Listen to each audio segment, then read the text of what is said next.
Welcome to our YouTube channel CITS and IT study point. दोस्तों, जैसा कि आपको पता है कि बहुत सारे क्वेश्चन आंसर हम अपने इस वीडियो में लेकर के आते हैं, अपने इस चैनल में लेकर के आते हैं। ITI फीटर टर्नर मशीनिस्ट के लिए हमने क्वेश्चन आंसर का एक सीरीज़ लेकर के आया हुआ है, जो कि किसी भी टेक्निकल एग्ज़ाम के लिए बहुत ही इंपॉर्टेंट होने वाला है। चलिए चलते हैं सेशन की तरफ और बात करते हैं आज के क्वेश्चन की।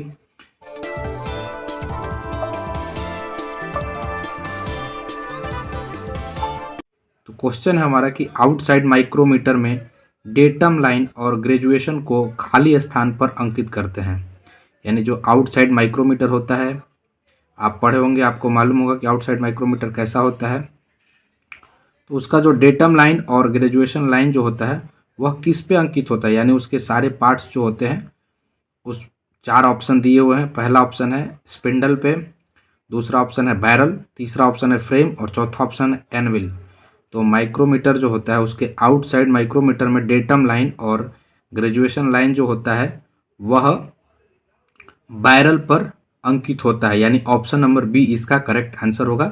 बैरल इसका करेक्ट आंसर है। फिर चलते हैं दूसरे क्वेश्चन की तरफ। तो दूसरा क्वेश्चन देखिए क्या है। दूसरा क्वेश्चन है कि जो ट्राई स्क्वायर होता है उसके 2 भाग होते हैं। तो कौन कौन से 2 भाग होते हैं ट्राई स्क्वायर की, ये हमें बताना है। आपको स्पष्ट क्वेश्चन दिख रहा है। ट्राई स्क्वायर जो होता है उसके 2 भाग कौन कौन से होते हैं। 4 ऑप्शन दिए हुए हैं। पहला ऑप्शन है स्ट्रेट और ब्लेड, दूसरा ऑप्शन है स्टिक और प्लेट, चौथा ऑप्शन है स्टॉक और ब्लेड, पांचवा ऑप्शन है स्टॉक और वेज।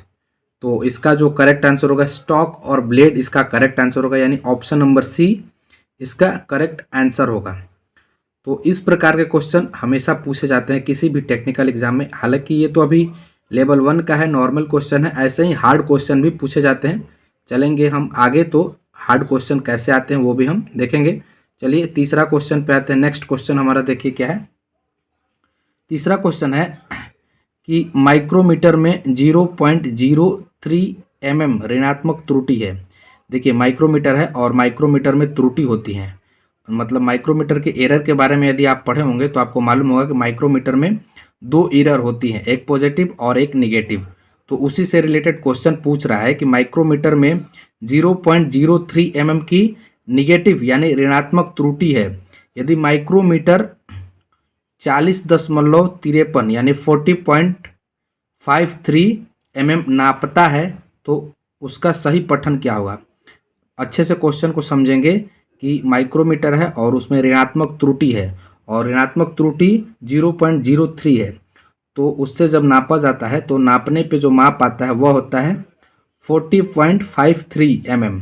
तो इसका सही पठन क्या होगा, यानी 0.03 mm ऋणात्मक है, फिर भी इसका सही आंसर हमें देना है। 4 ऑप्शन हमारे सामने दिए हुए हैं। पहला ऑप्शन है 40.50, दूसरा ऑप्शन देखते हैं क्या होता है।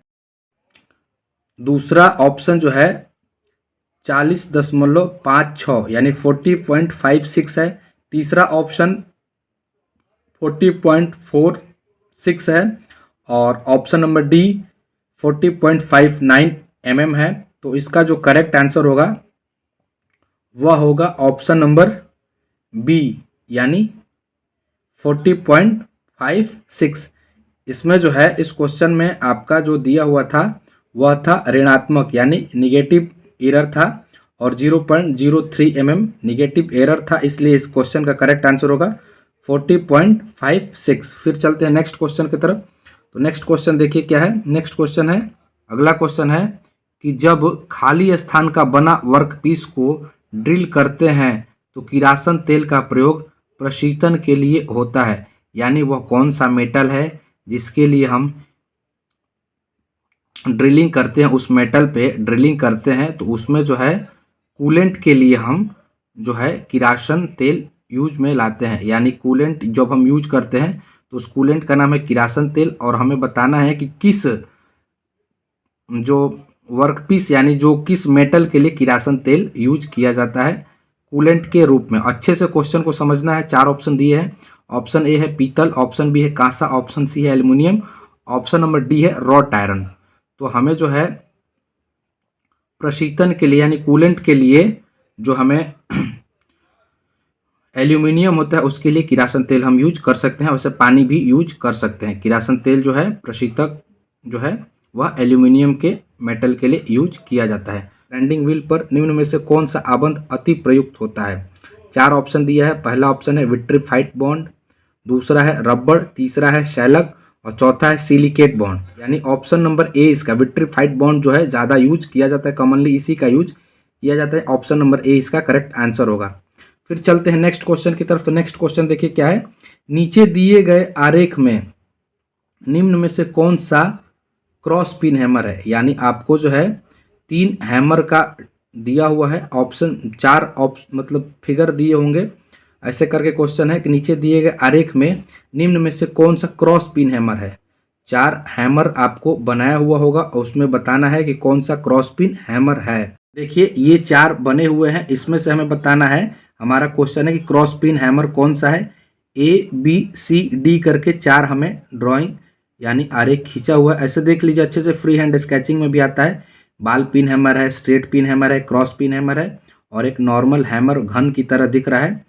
तो इस प्रकार हमें क्वेश्चन देख करके बताना है कि इसमें क्रॉस पिन हैमर कौन सा है।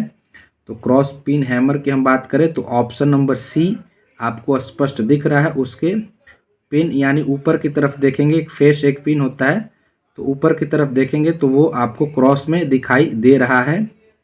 तो इसका करेक्ट आंसर होगा ऑप्शन नंबर सी, यानी cross pin hammer option number C है। फिर नेक्स्ट क्वेश्चन की हम बात करें तो नेक्स्ट क्वेश्चन है, देखिए 7 नंबर क्वेश्चन की हम बात करें। 7 नंबर क्वेश्चन है कि सामान्य उद्देश्य के लिए बेंच वाइज को खाली स्थान की ऊंचाई पर लगाते हैं। यानी जो है दिए हुए 80 सेंटीमीटर ऑप्शन नंबर ए है, बी में है 90 centimetre option number C 106 centimetre और ऑप्शन नंबर डी है 125 सेंटीमीटर यानी 125 सेंटीमीटर। तो इसका जो करेक्ट आंसर होगा वह होगा ऑप्शन नंबर सी, यानी 90 सेंटीमीटर की ऊंचाई पर बेंच वाइज को साधारण रूप से फिट किया जाता है, या जिससे कि कोई भी कारीगर आसानी से काम कर सकता है। यदि कारीगर की हाइट छोटी होती है तो उसके लिए उसको कम या ज़्यादा किया जा सकता है, लेकिन सामान्य उद्देश्य के लिए क्वेश्चन में दिया है, नॉर्मली जो है ज़्यादातर जनरली पर्पस के लिए वो जो है 90 सेंटीमीटर की ऊंचाई पर बेंच वाइज को सेट किया जाता है। तो इस प्रकार के बहुत सारे वीडियो हम अपने इस चैनल में लाएंगे और इस वीडियो को इतना पे ही एंड करते हैं। वीडियो अच्छा लगता है तो आप अपने दोस्तों में शेयर करें, चैनल पर नए तो सब्सक्राइब करके बेल आइकन प्रेस करें। Thank you.